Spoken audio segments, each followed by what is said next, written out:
John Schneider goes out and talks to the media yesterday about what we can expect from spring training, who's going to be leading off for this team, and a lot more. We're going to talk about all that on today's episode of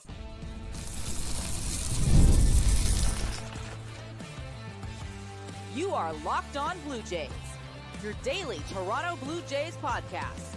Part of the Locked On Podcast Network, your team every day. Welcome back to Locked On Blue Jays. Thank you for making Locked On Blue Jays your first listen every day. We are free and available wherever you get your podcasts and on YouTube, part of the Locked On Podcast Network, your team every day. Today's episode is brought to you by FanDuel. Right now, new FanDuel customers can get $150 in bonus bets if your first $5 bet wins. Download the app or head to FanDuel.com to get started. As always, I'm Braden Iwasko. He's Carter First. You can find us on Twitter, Braden5Iwasko, Carter First too, as well on Instagram and TikTok at Locked On Blue Jays. If you're new here to YouTube or you're listening anywhere else, make sure you hit the subscribe button. We're getting close to 2,300 of you guys. Sort of crazy. Thanks for that. And hopefully more of you guys will subscribe because you guys will get videos, shorts, live streams, podcasts, everything in the mix. We've sort of made YouTube the hub, so make sure you guys go do subscribe on there. As well, Discord link is down in the description. I have mentioned about the fantasy baseball. That will be coming probably early March, so look out for that in the early March videos. We will probably release it there. About 20 spots for people to join. A lot to get into.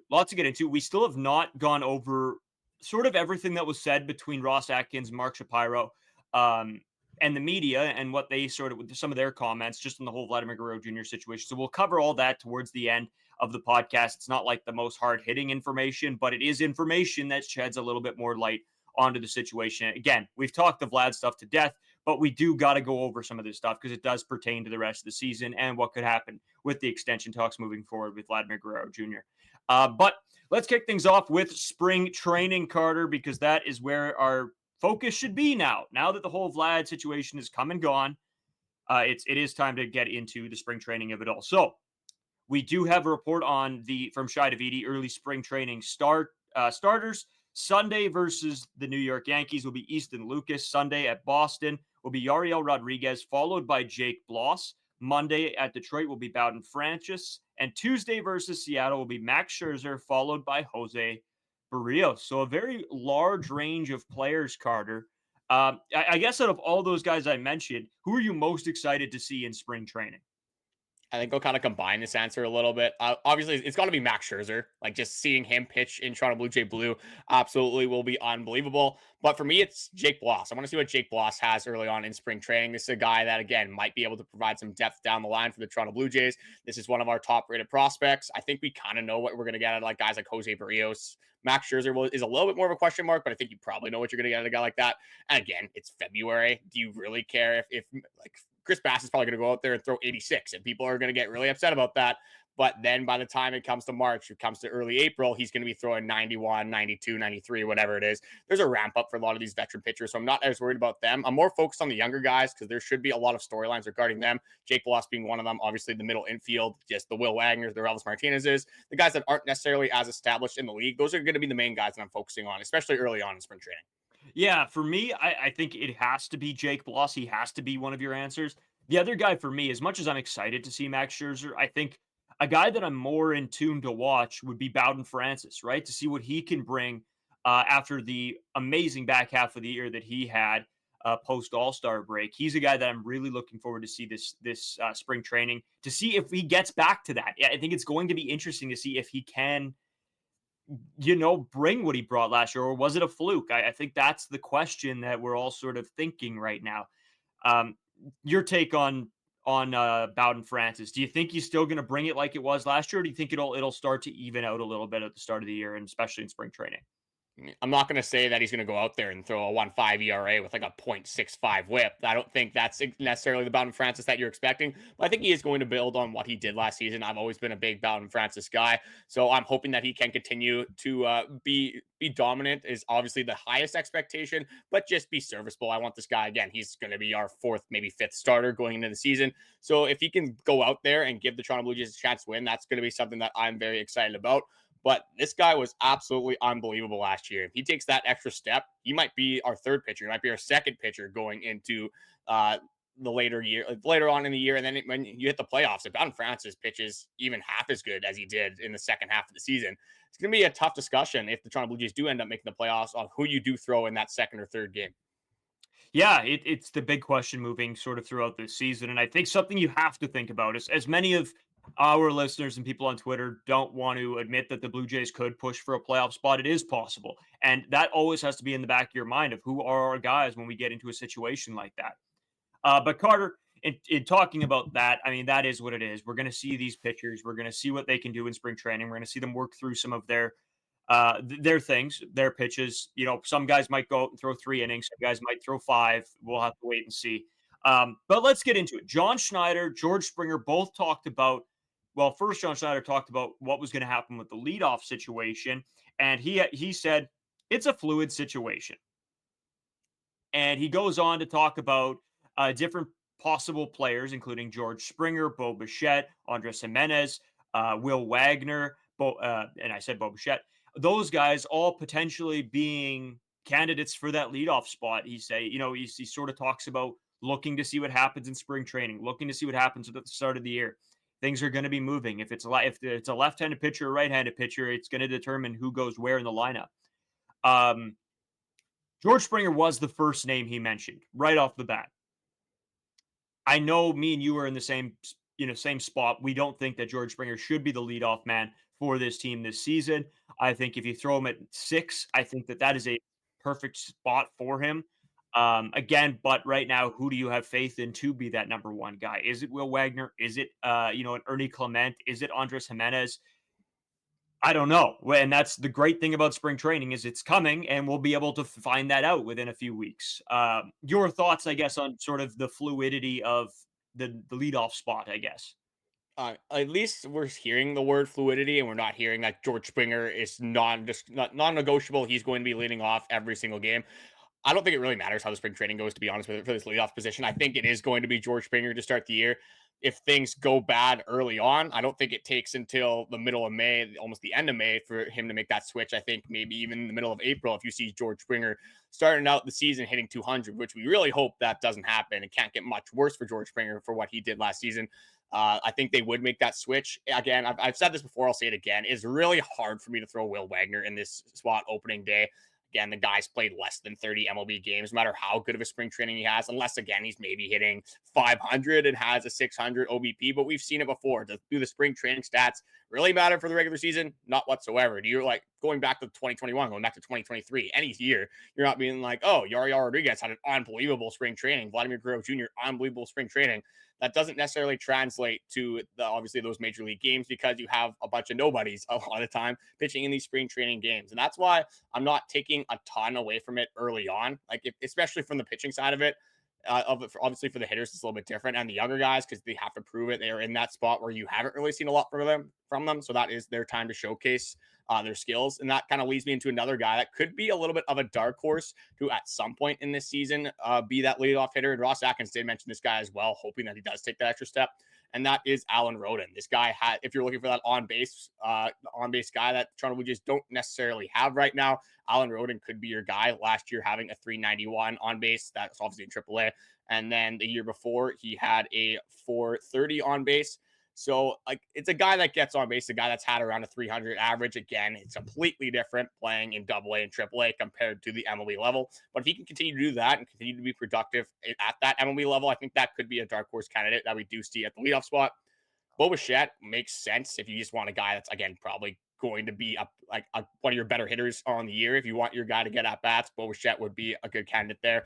As for Andrus Gimenez, unless we kind of see those 2022 strides, I don't really think that he's going to be much of a candidate for that leadoff spot. So I guess all things considered, I think they're going to roll out with George Springer like they have traditionally done over the last few seasons. Yeah, which is, I don't know. I guess it's sad to say. I don't think any of us want him there. I think his bat can be better utilized in a 5-6 hole. But again, yeah, you don't really have a ton of lockdown options. You don't have that guy you're looking at right now and being like, oh, that's our number 1 hitter. No questions asked. So it's yeah, the fluidity of the situation is nice to hear that, they will be hopefully making adjustments in season when guys are playing well, when they're doing what they need to do to be in that leadoff position. that is, it's what I liked here to John Schneider. I think that it was a good quote by him, not necessarily, yeah, and giving a few options where it's not just, oh, it's a fluid situation, we'll see what happens with George Springer. He names off some guys, which is nice to see. So his head is obviously going to be looking at all of these players going through spring training in the beginning of the year. I'm going to you on from that. It's nice that when you look at the John Schneider difference compared to the Ross Atkins stuff, John Schneider actually answers some of the questions, which is very refreshing to see as a Toronto Blue Jays fan, where Ross Atkins kind of seems like he's dancing around the subject a little bit. At least, like you said, or John Schneider does give those options, does give a few fixes if it is not George Springer. And clearly these guys have been talking throughout this offseason. Obviously, George Springer did not want to play as bad as he did last year. John Schneider did probably realized early on in April, it's like, hey, George Springer is playing like a bum, but it's George Springer. You got to give the guy a little bit of respect. So I do understand, again, backing your guy, hoping that it did switch, but in our opinion, obviously waited a little bit too long. Probably in everyone's opinion. Not sure why George Springer was there for that long of a time. But continuing on with this, George Springer seems to be more prone to play in this fluid role, like you said. They were talking about him possibly having some reps in left field, possibly hitting 1, possibly hitting 4, 5, 6, you name it. And he kind of had a quote on this that I found pretty interesting. So Springer described playing some left field as exciting. I'm going to do whatever Schneider asks me to do. Same applies to moving around the batting order. My job is to do whatever I can to help us win. Whether that's hitting first, second, fifth, fourth, I don't care. That's exactly what you want to hear from a veteran, especially coming off a year like he did have. If George Springer can be like he was in 2023, 2022, I think a lot of people aren't necessarily going to have a problem with him hitting leadoff. But again, if he does have those early season struggles, there are other options. It's kind of, you got to just use your eyes. Like we were saying last season, you realize that this guy is not playing the caliber baseball that you need from your number one hitter. Play the hot hand, play your options at that number one spot, and just kind of, especially early on in the season, you have a little bit of this opportunity to do some trial and errands, kind of figure out how you want to shape up this lineup. Yeah, and there's a lot more I want to get into, and I will sort of back what you just said with another quote when we come back. I think let's take a quick break. We got more to talk about on this. We got to get into the Ross Atkins, the Mark Shapiro of everything in the past few days as well. But we'll take a break. We'll be right back, and with more quotes and different things from John Schneider and George Springer. Today's episode is brought to you by FanDuel. You guys know how much I love FanDuel. When the game tips off, the NBA action is just getting started, and there's no better place to get in on the action than FanDuel, America's #1 sportsbook. With FanDuel, you can place live bets throughout the game. So even if you miss the opening tip-off or want to bet on the fourth quarter comeback, you can stay in the action. And if you're looking for a bigger payout, you can even combine your live bets into a same-game parlay. I keep bringing this up. I have money on the Four Nations face-off quite a bit. And most of the time I was betting during the game because, things were turning quickly. You saw momentum shift. You see other things. And in a lot of sports, you can see that. Place your bets when you see a momentum shift if you want as well. Right now, new FanDuel customers can get $150 in bonus bets if your first $5 bet wins. Visit FanDuel.com to join today. That's FanDuel.com for your shot at $150 in bonus bets. Make every moment more with FanDuel, the official sports betting partner of the NBA. So, Carter, you were sort of talking about George Springer being very open to moving around, if it's in the outfield, if it's in the lineup, however it may be. And John Schneider made a quote just on regarding that situation with George Springer. He's open to anything and everything, which is awesome. So it's just trying to use him appropriately. And I think obviously these two guys, in John Schneider and George Springer, have had conversations about this. It seems like they're on the same page. As much as we like to sometimes tank John Schneider in the past couple of years for some of his decision making that he has done, pretty new to his role in the major leagues, right? So he's got to establish these connections with the players. He's got to understand who fits better where. And I think what I've seen out of John Schneider, at least this offseason at the end of last year, is a lot of growth. Am I thrilled about what some of the stuff he's done? No. But he is the manager of this baseball team, and I got to sort of put a little bit of faith, and it is helping out when he is talking to the media and being straightforward and open and honest, it sounds like. So I'll give him a little hat tip. Yeah, something that we haven't really done with the management on the Toronto Blue Jays a lot of the time. When we talk about John Schneider, I'm not as worried about the lineup stuff because obviously John Schneider is a player's coach, And when you look at the George Springer stuff, you look at the Bo Bichette stuff. If you're a player's coach, if we're in that situation, you got to back your players, especially when they are as established as guys like Bo Bichette and George Springer. The problem that lies for me a little bit is how he's going to work this bullpen. Now you have a lot more options when we talk about the Toronto Blue Jays bullpen. Again, if you throw out Jeff Hoffman, Yimi Garcia, Erik Swanson, Chad Green, can you really miss now at this point? Again, you have some guys with higher upside. Brendan Little, I'm excited to see, obviously, in spring training as well. Nick Sandlin, you have Ryan Burr, who may or may not make the roster. So there's a lot more depth here. But in the past, the biggest thing that I have noticed is that John Schneider has made some questionable decisions when it is regarding the pitching staff. Is there some growth that definitely has happened? You got to believe so. Again, this guy is still fairly early in his tenure as a manager in his, for at least MLB teams. Obviously wasn't a manager for a very long time in minor league systems. But John Schneider is starting to grow on me a little bit. And I'm not sure if that's because of Ross Atkins and the quotes that kind of he's been spewing off. And just like comparative to Ross Atkins, it can't really look worse than Ross Atkins. Kind of like if you're comparing any hitter to George Springer last season. But with John Schneider, I'm going to try to go into this season with more of an open mind regarding John Schneider and let him off a little bit easier. But again, if we get to April and this team is not scoring runs and he's throwing Nick Sandlin instead of Jeff Hoffman in the ninth inning, there might be some questions obviously to be had. Yeah, of course. It's a lot of this is wait and see, and we know that. We knew this going into this year that this team was going to have to prove something, and George Springer sort of continues to talk about that when he looks back at the season he had last year. Obviously, I did not do what I had hoped to do last year. I understand that. I accept that. I acknowledge that. I think a lot of it is just understanding what went wrong, how it went wrong, and understanding how to get yourself out of it slowly but surely. And I mean, it's pretty impossible to not understand that you were not having a great season when it comes to George Springer. Obviously, there were glimpses of great from George Springer. There were times when we thought, oh, he might be back, and then 5 games later, he was back in the dumpster fire.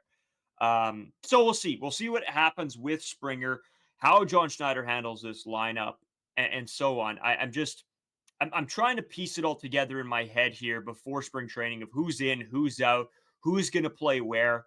And it's a little bit of the unknown. And I think, with the Vlad contract and Bo Bichette not getting an extension as well, there are a lot of unknowns going into this year and past this season. So I think it is a little bit, we talked about a little bit about this yesterday, Carter, was that it sort of does feel like a last dance sort of thing with this core of this group.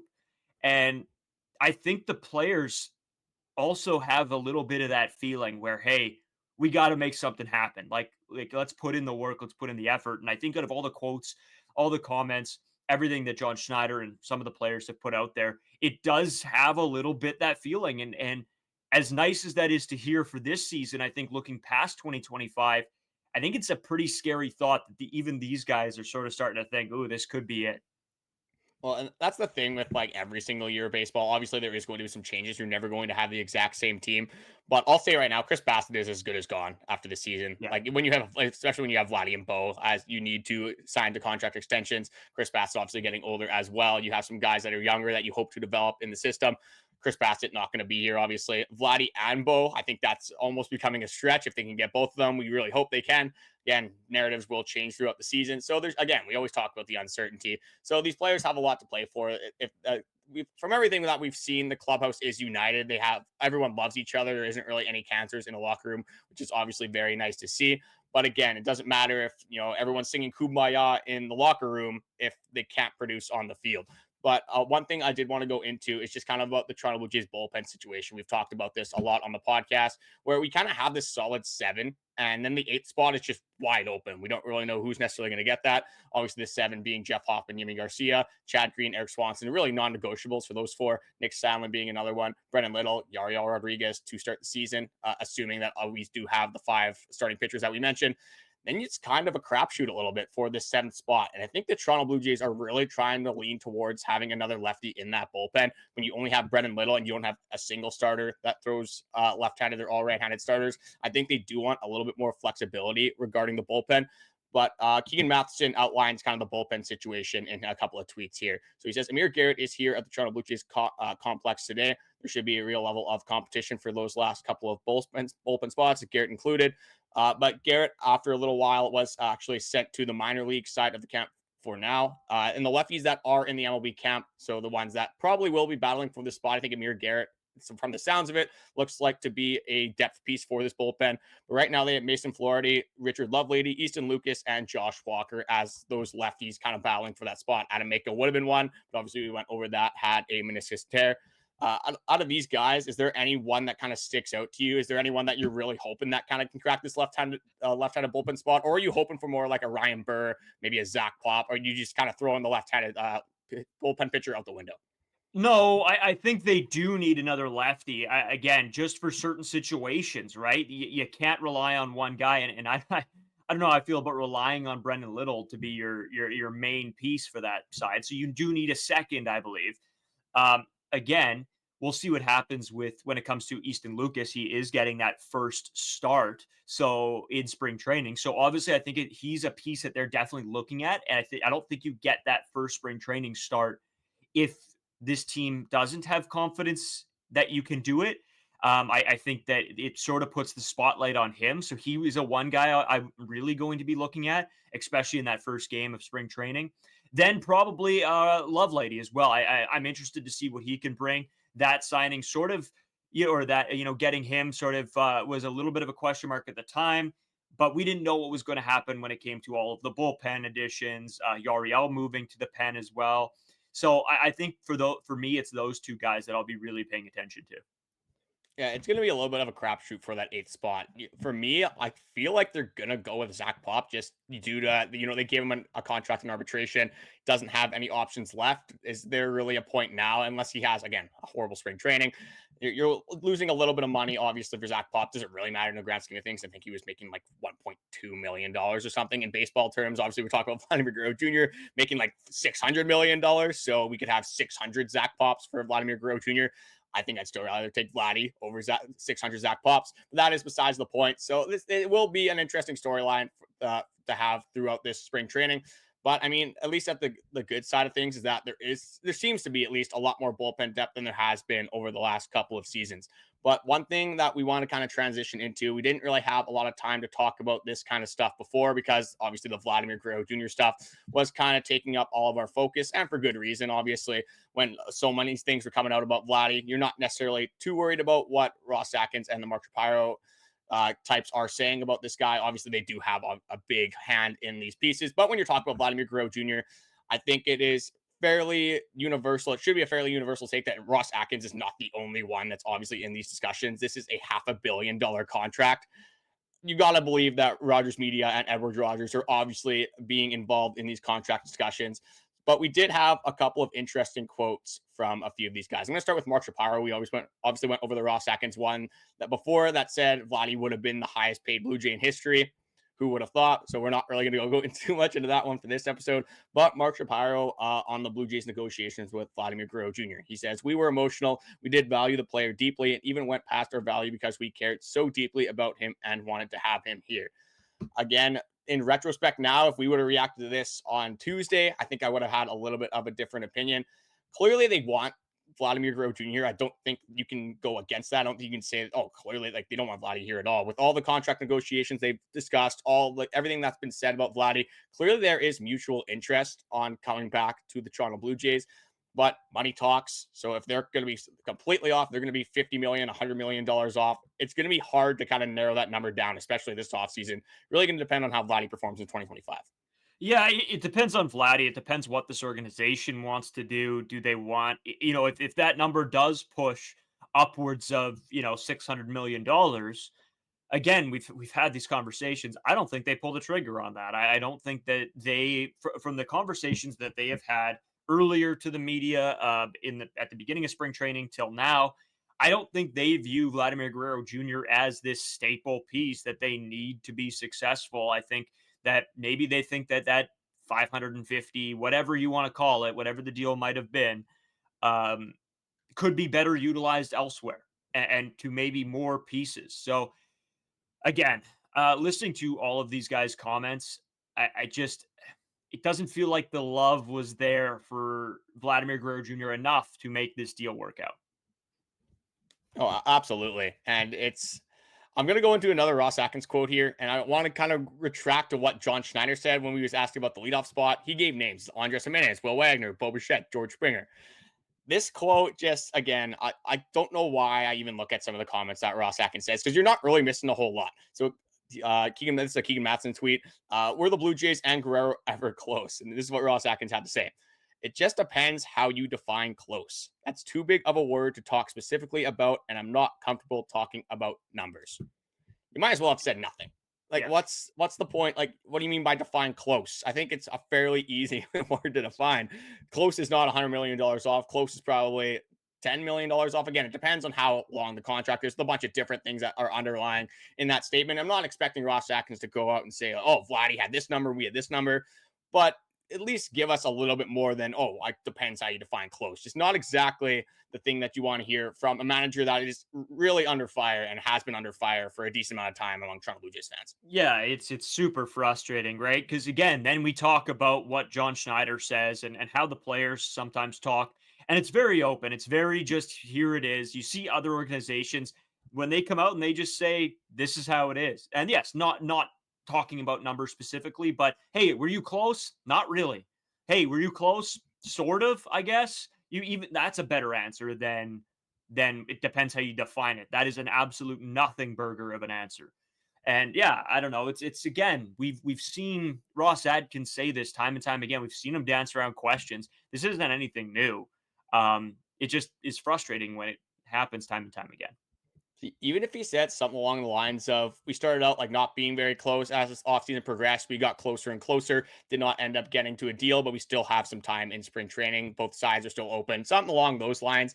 Again, you're not necessarily directly answering the question, but you're giving a little bit more insight. You're giving a little bit more to how the process was going. But it's just like at the point where, why are we even looking at what Ross Atkins says to press conferences? Just a bunch of nothing burgers, not really giving you any answers. And for me, like, you hope to hear so many answers from these press conferences, but I end up feeling way more negative after reading what Ross Atkins had to say about whether it's negotiations, whether it's about the baseball team, whether it's about anything regarding the Toronto Blue Jays than I was before I even heard him say anything. Yeah, Carter. Yeah. And you know what? I want to get into something Mark Shapiro said as well. And something Bowden Francis actually said in regards to Vladimir Guerrero Jr. as well. So I think, Carter, let's take a quick break. We'll come back. We'll sort of clean it up with a Mark Shapiro and a Bowden Francis answer to these questions as well. Today's episode is sponsored by Wonderful Pistachios. Looking for a snack that's both delicious and nutritious? Crack into a good source of protein with Wonderful Pistachios. Wonderful Pistachios is one of the highest protein nuts. Each 1 ounce serving has 6 grams of protein, giving you over 10% of your daily value. Plus, they're packed with fiber and better for you unsaturated fats to help you keep feeling fuller longer. Personally, I love the no-shell variety. It's a perfect grab-and-go snack for busy days. Whether I'm snacking at my desk, on a road trip, or just need a quick protein boost, they're always my to-go snack. It's very convenient if you're in a pinch and need a quick snack, like I always say when I read this ad. I am terrible for leaving myself enough time, and usually the thing that goes to the wayside is eating. So I go, whether I'm going to work, whether I'm going to hang out with my friends, I always go there hungry. With Wonderful Pistachios, I have that ability to grab a quick snack that can tide me over until I do have a little bit more opportunity to, whether we are going out to eat, whether I just go home, I have some opportunity to tide me over until I do have the chance to eat a good meal. Another new factor with the Wonderful Pistachios is that they are a complete protein, providing all 9 essential amino acids. Get snacking and get cracking with the snack that packs a protein punch. Visit wonderfulpistachios.com to learn more. That's wonderfulpistachios.com to learn more.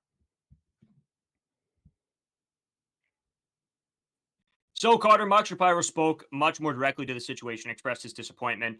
There is no such thing as close or not close. There's done or not done. No, not really. There is such thing as close. You know, again, at the end of the day, if you are close on a contract, there probably could be a little bit more give and take. But if you are not close, the guy is not going to back down $50 million. So, I again, not the worst quote of all time. I like the done or not done. You got it, and that should be the straight up answer. But the whole no such thing as close or not close is a well-trained media answer of not wanting to say that, hey, we were $100 million off. Yeah, see, like I give a lot more validity to that. I give a lot more respect to that because it's either Vladimir Guerrero Jr. signed that extension or he didn't. So obviously they're still in contract negotiations. Vladdy has said that, again, he had that deadline, but he also went on to say, I won't close the door if it's a realistic offer. And that's kind of what we were talking about before. If like the Jays do meet that Vladimir Guerrero Jr. contract, or say somehow they offered him $700 million, just because Vladdy's deadline is passed, and that's like, he's not going to turn that down, obviously. So there is that, again, that deadline, which was kind of trying to push those negotiations. And again, Vladdy does not want to focus on that, obviously, during the season. But is Vladimir Guerrero Jr. the one that's, again, always in all of these talks? He has an agent for a reason. He's hired a guy. He's paying a guy a percentage of his salary for a reason. That is literally his job, to talk about contract extensions, make sure Vladdy is happy with the situation. So Vladdy, like, it's Vladdy's career, so he's obviously at some point going to be a part of things and has a major role in some stuff. But as for in season, I don't think he's necessarily going to be talking to the management, to the front office too much. He's definitely going to leave that to his agent. And if there is a big offer that comes out, his agent's going to come to Vladdy, ask him about it, and they're obviously going to have a discussion. I got to get into this Bowden Francis quote, Carter, because it is Bowden Francis at his very core. Bowden Francis on the Vladimir Guerrero Jr. situation. We just want him to play and have fun. We want him to be happy. At the end of the day, he's going to play his best when he's happy. So we just hope it gets done. Either way, we know he's going to be smiling when he walks in. That was before, obviously, he came to the media. But an interesting quote there. I think, again, the players see the value in Vladimir Guerrero Jr. Again, do they see a $585 million value? I don't know. They're teammates. They're going to have each other's back, especially we've talked about how tight this locker room is. And it still does seem like that. Bowden Francis is a guy that's fairly new, right? Still to this day, fairly new with these guys. Didn't get all of the playing time last year, but is looking to be in a great situation this year. Will be spending more time with these guys. And I think at the end of the day, just wants to see this team do well. Yeah, and it's again, I'm not taking too much away from that answer. Obviously, they're going to back their boys. They're going to back Vladimir Guerrero Jr., who is the best player on the Toronto Blue Jays. Not going to go out and say, "Oh, I mean, I'm only making $800,000 this year. Vlad should settle for $15 million or whatever it is." So, like, it's nice to see that the boys are backing each other up. And Vladimir Guerrero Jr. is obviously that kind of lighthearted, like happy-go-lucky presence. So seeing Vladimir Guerrero Jr. smile on the baseball field, I really enjoy that. Some people don't necessarily enjoy that, especially if the Toronto Blue Jays are losing. And again, there is a little bit of give and take for that, obviously.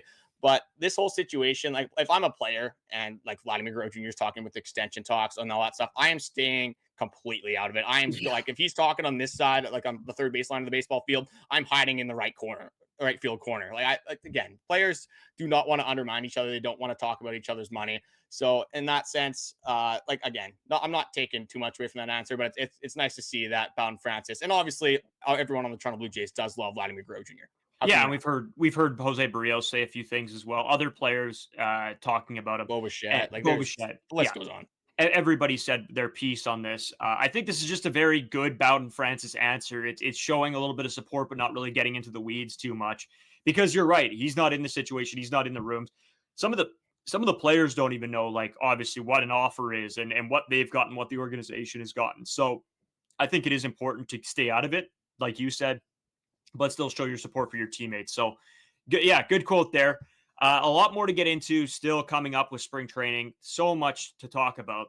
It's nonstop. We got to talk about, going into that first game of spring training, what will the lineup look like? Who are the guys we're probably going to see? And we'll get that sort of closer to that point. Make sure you guys hit the subscribe button. We are headed into a nice weekend. So hopefully you guys have a great weekend and enjoy yourself. Baseball's coming back. It's right around the corner. I got to push the Vladimir Guerrero Jr. stuff aside and try to enjoy baseball. And I know as soon as they get back on the field, that's probably the last thing I'm going to be thinking about, at least until I see this team doing poorly or amazingly. I don't know, man. How do you feel? Are you sort of in the same mindset where you're just like, let's just get back to baseball sort of thing? I mean, next time we talk to the people, the Toronto Blue Jays are going to have played a spring training game. I'm not saying like Vladdy's obviously playing. It might be Deshaun Brown. It might be some random guys from Single A that we don't know anything about. But hey, the baseball is going to be back. I think there's actually a game on, like, we're recording this obviously on Thursday. I think there's a game that day as well. So baseball is back. Enjoy that. Obviously, Four Nations as well did happen on the Thursday as we're recording this. So that's kind of how I wanted to end this. Just give a prediction on the score. A lot, obviously, as Canadians, as Toronto Blue Jays fans, as a lot of you guys probably watching this are also Canadians. So I'm assuming most of the people that are watching this are leaning towards Canada, at least like you hope that they're going to win. Again, if you think they're going to win, it's a different story. But I'm going to throw it over to you to kind of end the episode. Give us a score prediction on tonight's game. And obviously, when this comes out, you guys are going to know what the final score was. Yeah, so actually I've placed a bet on FanDuel already. So my bet was over 4.5 goals, Canada to win, McDavid and McKinnon both to have a goal. I'm going to say 5-3 Canada with a total of 8 goals total. So again, tough. It's going to be tough to get any kind of pucks by Connor Hellebuck, but we'll have to see when the pressure's building. You know, there's been a lot of questions about him. Is he a big time goalie? Well, I think that game will sort of decide if he is a big time goalie or not. And I think what Jets fans can do looking ahead to the playoffs and so seeing if Big Sid can come out clutch one more time. Yeah, and it's the hockey is it's such a fun sport to watch because there's such pride for your flag when you're talking about these four nations tournaments and you're talking about the Olympics, whatever it is. Hockey is just a completely different sport. The first game they played, there's 3 fights in the first minute, so maybe that's a line that you could be betting on as well on FanDuel. The over under fights, I'm not sure what the line is, but it's probably a little bit higher than it was than the first time these guys played. For me, this is kind of like the Vladimir Guerrero Jr. discussion. Like in my heart, obviously I want Canada to win so badly, but I just look at the goaltending matchup, and you got Connor Hellebuck versus Jordan Bennington, and I'm not a big Jordan Bennington fan in general. Obviously, he's playing for Team Canada, so I got to like him a little bit more than I did before. But I think the goaltending makes the difference. I think if the States get up early, I don't think Canada is going to have an easy time coming back. I think it's going to be a relatively low-scoring game.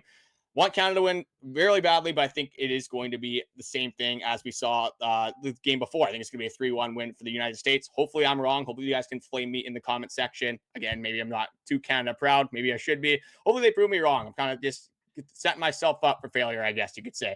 But I just want to say thank you guys for watching. The likes, comments, subscriptions, everything recently has been much appreciated. With all the new people coming in, though, we have noticed that about 78% of you guys are not subscribed. So if you are coming back, you're enjoying the podcast, we would appreciate a subscription. It also keeps our podcast shorts. Whatever we do, post at the top of your page. But yeah, get excited. Baseball is back. Again, doesn't matter who's playing necessarily for the Toronto Blue Jays. But by the next time we talk to you guys, we'll have a little bit of spring training baseball to break down. Thank you guys for watching and have a good weekend.